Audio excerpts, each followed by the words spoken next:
Magandang gabi po sa lahat. Tayo nagbabalik ulit dito sa ating munting channel. Ayan, Samuel Soriano po. Para mag-discuss ulit ng another coins kung magkano ng kanyang presyo sa ating mga online selling. Magandang gabi po sa lahat ng kolektor. Ayan, numismatis po. Ayan, magbabalik tayo dito sa ating munting channel para mag-discuss ng another coins. Maraming salamat po sa lahat ng ating mga subscriber dyan. 1K subscriber na po ako, kaya maraming salamat po sa sumusuporta dito sa ating munting channel, lalo na po yung aking mga subscriber. Thank you so much sa inyong lahat. Ayan. At pinagtsatsagaan nyo ang aking mga content dito sa aking YouTube channel. Thank you so much sa inyong lahat. Mabuhay po kayo. Ayan, and God bless. Maraming salamat din po sa nanonood doon sa ating FB page, Samuel Soriano. Lahat po na nakapollow doon sa ating FB page, maraming salamat din. Lalo na yung mga nagsisint ng ating mga star dyan. Thank you so much sa inyong lahat and God bless. Mabuhay po kayo.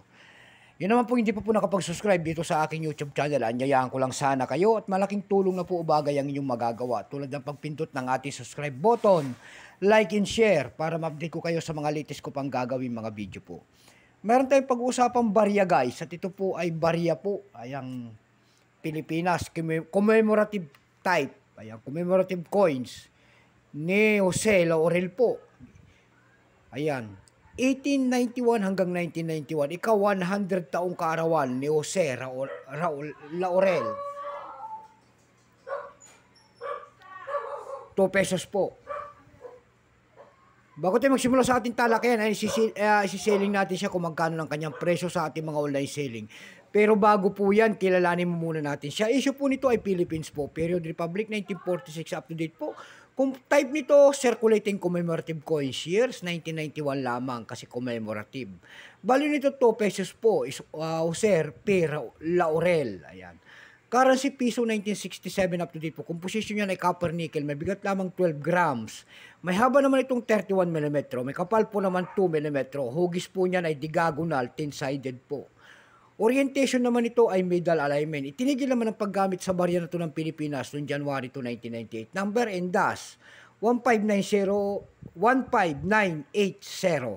Reference number KM-256. Ayan.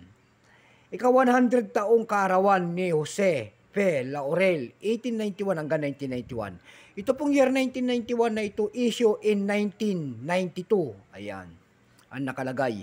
Ito po ay no percent, wala siyang percent. Ang nalaglag pa.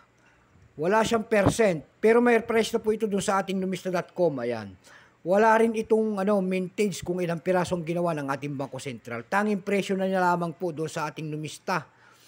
Yung kanyang very fine ay 59, extra fine ay 96, almost sa circulated ay 96 din.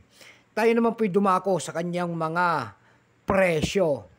Doon sa ating EB.com, mayroon tayong nakita nagbebenta doon ng $8. Nasundan po ng $7.